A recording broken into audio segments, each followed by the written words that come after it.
धान की रोपाई के लिए खेतों में जा रहे ट्रैक्टरों से सड़क पर गिर रही मिट्टी अब राहगीरों के लिए मुसीबत बन गई है।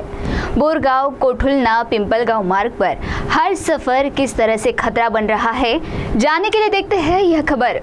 धान की रोपाई के लिए खेतों में जा रहे ट्रैक्टरों से सड़क पर गिर रही मिट्टी अब राहगीरों के लिए मुसीबत बन गई है। बोरगांव कोठुलना पिंपलगांव मार्ग पर कीचड़ और मिट्टी की मोटी परत के कारण दोपहिया वाहन लगातार फिसल रहे हैं। कई लोग गिरकर घायल हो चुके हैं, लेकिन जिम्मेदार विभाग अब तक मूक दर्शक बना हुआ है। बारिश के बाद सड़क पर फैली मिट्टी फिसलन भरी हो जाती है, जिससे हर मोड़ पर हादसे का खतरा बना रहता है। स्कूल जाने वाले छात्र, किसान, महिलाएं और रोजाना आने जाने वाले नागरिक जान हथेली पर रखकर सफर करने को मजबूर है। स्थानीय लोगों का आरोप है कि ट्रैक्टर चालक सड़क पर गिरी मिट्टी साफ किए बिना निकल जाते हैं, जिससे दुर्घटनाएं बढ़ रही है। ग्रामीणों ने मांग की है कि सड़क पर मिट्टी फैलाने वाले ट्रैक्टर चालकों के खिलाफ सख्त कार्रवाई की जाए और संबंधित विभाग तत्काल सड़क की सफाई का सुरक्षित आवागमन सुनिश्चित करे। सवाल यही है, क्या प्रशासन किसी बड़ी दुर्घटना का इंतजार कर रहा है या फिर समय रहते इस फिसलन के जाल से लोगों को राहत मिलेगी।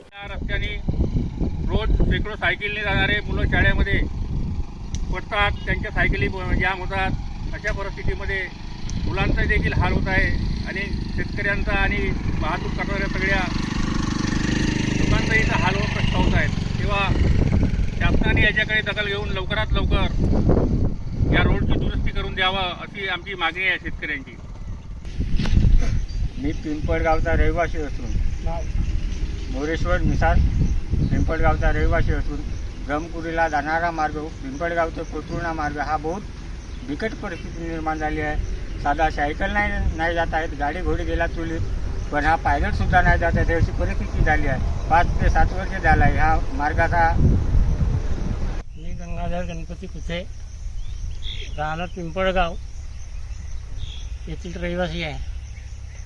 माझ्या शेताजवळून रोड गेला एवढा खराब आहे की तिथून गाडी नाही, सायकल नाही जात आणि काहीच नाही। 5 वर्षापासून तक्रार करून सुद्धा त्यांनी काहीच केलेले नाही। CTV के लिए प्रतिनिधि मधुकर मिश्राम की रिपोर्ट।